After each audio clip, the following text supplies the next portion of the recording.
I used to think Susan was the love of my life. We had been together for 4 years, engaged for 6 months, and I was completely sure that I'd found my person. I wasn't some blind fool. I knew Susan was outgoing, flirty, and loved being the center of attention. But I trusted her. She was the kind of person who lit up a room, made people laugh, and was always the life of the party. It was part of what I loved about her. And maybe, deep down, I knew she liked attention from other guys, but she always said the same thing. You know, I'd never actually cheat on you, babe. I love you. So I believed her. Until the night that proved I was just another idiot who got played. It was a Friday night, and I had just gotten home from work, ready to crash on the couch. Susan was supposed to be staying in too. She had been complaining about how tired she was all week, saying she just wanted a self-care night at home. I remember standing in the kitchen, watching her take off her earrings, stretching and yawning dramatically. I'm so exhausted. I think I'm just gonna shower and head to bed early. I smiled. Yeah? You deserve a break? Want me to bring you some tea? Nah, I'll probably be asleep in 10 minutes. She kissed me on the cheek, walked into the bedroom, and shut the door. I grabbed a beer, turned on Netflix, and didn't think twice about it. At least, not until my phone buzzed. And everything changed. I wasn't expecting any messages. So when my phone lit up with a Snapchat from one of Susan's friends, Emily, I almost ignored it. Emily wasn't even that close to me. But for some reason she had sent me a video. I opened it without thinking, and my entire body went cold. The video was from inside a nightclub. Loud music, flashing lights, a big group of Susan's friends laughing and dancing. And right in the middle of it all, Susan. Not home. Not asleep. At a club. And not just that, she was wrapped around some guy, laughing, holding his face, whispering in his ear. She looked too comfortable, too close. The video cut off, but my hands were still frozen on my phone. My stomach tightened. What the hell? I stared at the screen for a full minute, trying to process what I just saw. Then, I texted her. Hey, you still up? A response came instantly. Hey babe, no, I'm already in bed. Why? I almost laughed. She didn't even hesitate. She was at a nightclub, lying straight to my face without a second thought. I should have been furious, but instead, I felt calm. Because in that moment, I realized something. She didn't even respect me enough to be careful. She thought she could do whatever she wanted, and I'd never question it. She thought I was stupid. And that's when I decided to ruin her. Susan's text sat on my screen.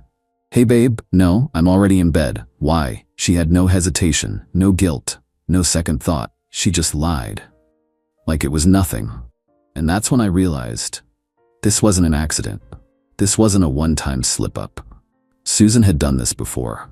She was just so confident that I'd never catch her. But this time, she got sloppy, and I was about to tear her entire world apart. I could have confronted her right then. I could have called her out, sent her the Snapchat, demanded an explanation, but I didn't. Because if she was this comfortable lying to me, that meant this wasn't her first time. So I started digging, and what I found, it made my stomach turn. The Instagram clue, inside jokes, that weren't so innocent. Susan was always on social media. She loved posting selfies, group shots, drinks, dinner pictures. But one thing stood out. A specific guy kept popping up. Same guy from the Snapchat. I scrolled through months of posts. There he was, at her friend's birthday dinner, at a music festival last summer, in a casual, candid shot of their group at a bar. And the comments? They weren't flirty. They were worse, because they were inside jokes. Him, commenting on a group photo. Best night ever. You still owe me for that dare though. Susan, haha. Shut up, that wasn't my fault. Another friend chiming in. Can't believe she actually did it. Iconic. I didn't know what the dare was, but I had a pretty good guess. Next, I checked our phone bill. Susan and I were on the same plan, meaning I could see every call and text made, and there it was. His number. Late-night calls that lasted over an hour. Texts almost every day. A pattern that stretched back over a year. This wasn't just a fling. It wasn't one drunken mistake. Susan had been doing this behind my back for a long, long time, and she had never once slipped up, until now. The next morning, I woke up before Susan. I had barely slept. I just sat there, staring at her, thinking about all the nights I went to bed alone, trusting her. And now I had to sit across from her and pretend like I didn't already know the truth. She woke up, stretched and smiled. Morning, babe.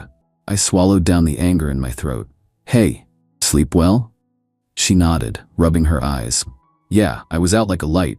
I stared at her. She still hadn't realized. Still had no idea that I knew.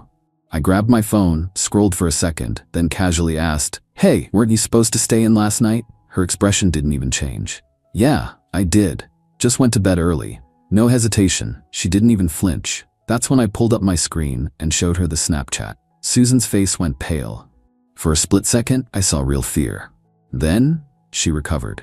She let out a small laugh, rolling her eyes. Oh my God, you're being dramatic. I just stared at her.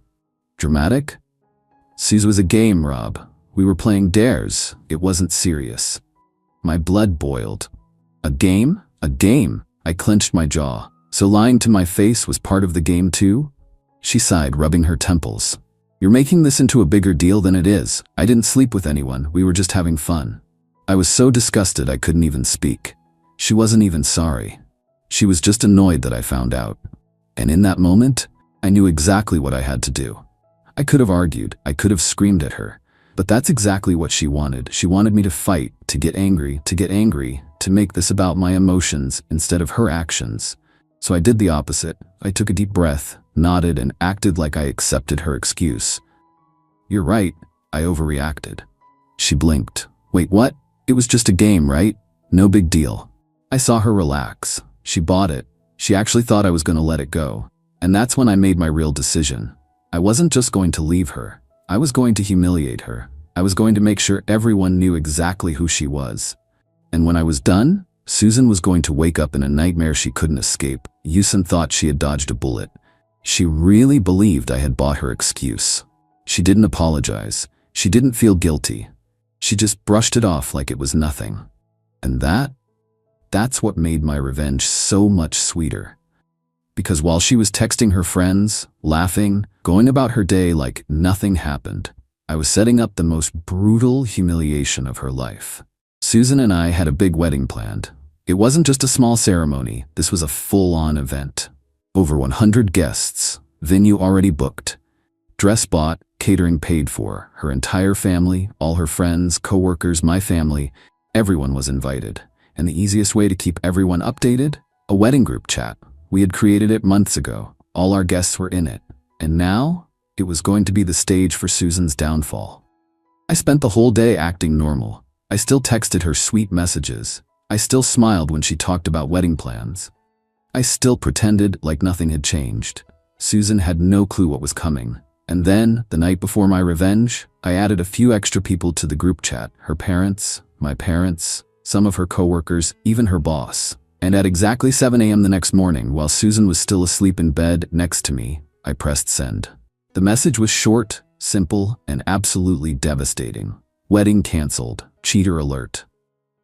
Hey everyone, just wanted to let you know that the wedding is officially canceled. Turns out my fiancée wasn't going to bed early last night. She was at a club, lying to my face while getting close with another guy. Thanks to a Snapchat sent to me by accident, I now know this wasn't the first time. For those of you who still want proof, here's the picture attached. I wish Susan the best, but I won't be marrying a cheater. And I attached the Snapchat photo. I set my phone down and waited. It took 2 minutes before the group chat exploded. Her mom, Susan, what is he talking about? Her dad, tell me this isn't true. My best man, holy shit. One of her friends left the group immediately. Then, the calls started flooding in. I ignored them all. And next to me, Susan was still asleep until her phone buzzed non-stop, waking her up. She groaned, rolled over, and picked it up. And then, she screamed. She sat bolt upright in bed, eyes wide. What did you do? I took a sip of my coffee. Oh, just letting everyone know the wedding is off. Susan, you posted that in the group chat? I raised an eyebrow. Well, you told me I was overreacting, just making sure everyone else gets a chance to weigh in. She turned pale. Her phone kept buzzing. Then she answered a call from her mom. And the second she said, Mom, I can explain, her own mother hung up on her. Susan jumped out of bed, grabbing at my phone. Delete it, now. I pulled my phone away. No. She was hyperventilating. You ruined me. Do you have any idea what you just did? My parents are going to kill me. I shrugged. I guess you should have thought about that before lying to my face. Then, her dad called my phone. I answered. "Robert, is this real?" There was a long pause. "Then?" Her dad, "I'm so sorry you had to deal with this." And then, he hung up. Not to yell at me, not to defend her, to deal with her himself. And Susan? She collapsed onto the bed, staring at the wall. Because in that moment, she realized her life was over. Susan sat on the bed, her face pale, phone still buzzing in her hands. She wasn't crying, she wasn't yelling, she was just staring. Because she knew this wasn't fixable. She knew her life had just imploded. And worst of all, she had done it to herself. I stood up, stretching, while Susan sat there frozen. "You should probably start answering those calls." She swallowed hard. Her fingers hovered over her screen. Then she tapped on a voicemail from her mom. She put it on speaker, and I swear to God, her mother's voice could have shattered glass. "Susan, what the hell have you done?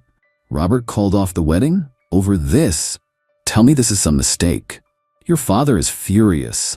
I don't even know what to say to people. This is humiliating, Susan. Do you have any idea how this makes us look?" Click. Voicemail ended. I watched as Susan gripped her phone so tightly her knuckles went white. For once in her life, she had nothing to say. Within minutes, word had spread. And the group chat?